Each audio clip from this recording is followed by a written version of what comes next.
We propose for the MM1Q to present the steady-state analysis. From the Chapman-Kolmogorov equations, we obtain a system of equations of the probabilities pi of t for I greater than 1 in the first line and for I equals 0 in the second line. We can notice in red the probabilities that are the same on the left and on the right of the equations. We propose to make the product. So we can therefore transpose them from the right members of the equations to the left members.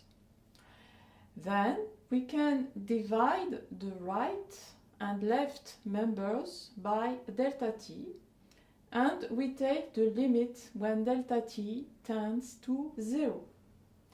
This system is equivalent to a system with differential equations corresponding to the derivatives of the probabilities pi of t.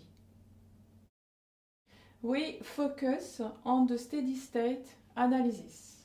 So we suppose that under the stability condition, the number of customers when the time t is very large, t tends to infinite, has a limiting probability pi for all I. We can see in the present figure the behavior of the number of customers n of t in a stable system. When t tends to infinite, the number of customers is finite. We propose to solve the Chapman-Kolmogorov equations in the steady states. So the derivatives in the Chapman-Kolmogorov equations are null.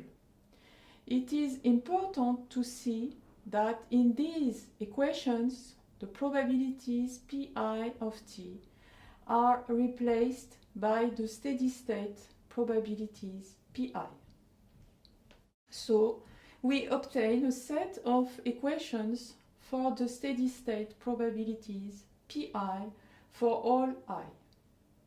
We begin with the first equation, which considers a relationship between probabilities p0 and p1, and after that we consider the other equations when I is greater than 1 between probabilities p0, p1 and p2. In the general case, it is between pi minus 1, pi and pi plus 1 for I greater than 2.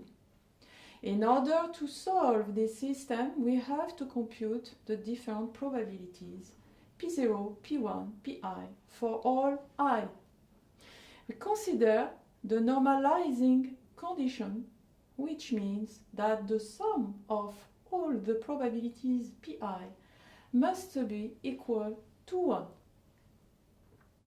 Now we explain how to solve the system of equations. We begin with the first line, which is the relationship between probabilities p0 and p1. In the second line, we use the first equation.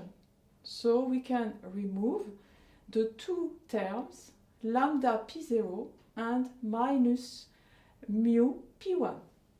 So we can simplify the second equation and we obtain an equation between minus lambda p1 and mu p2. In the third equation, we use the second equation and we can also simplify the equation. And so for the last equation, we obtain a relationship between lambda pi and mu pi plus 1.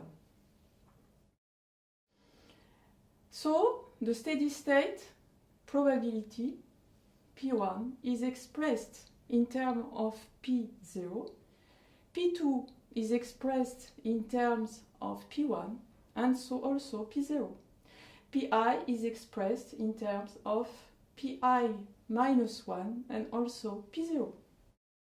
And so it results that each Pi is expressed in terms of P0 multiplied by lambda divided by mu power I. Note that we have also to consider the normalizing condition for the computation of the probabilities.